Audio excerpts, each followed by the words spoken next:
Wengane zawethu-ke nginibingelele nginamukele kuzo zonke iy'ndawo la kuzofika khona le video igama lami ngumsizi aka inkosi yo-admin. Uma uqala ukungena kule channel qinisekisa ucindezela usubscribe uthola zonke izinto engiy'phostayo kuyona-ke le channel yethu ehamba phambili ephethe iy'ndaba ey'ningi ey'trendayo. Wengane zakwethu sekuqubuka umsindo ey'nkundleni zokuxhumana phakathi koproducer ababili oku-MBZ kanye nensizwa-ke uXolo yaziwa kakhulu lapha kwi-Inkabi Nation.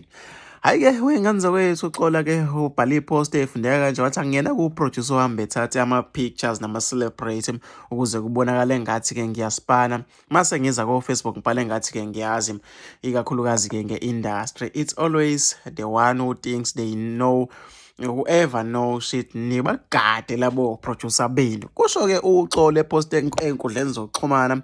Wey'ngane zakwethu nange MBZ seyaresponda la ethi-ke uvele uzogudlwa nje imkhufefe. Kanti-ke u-MBZ ukhanda ipost noma-ke ubhale ipost ethi-ke tell me about XYs and the next on crossed or noma-ke Eric.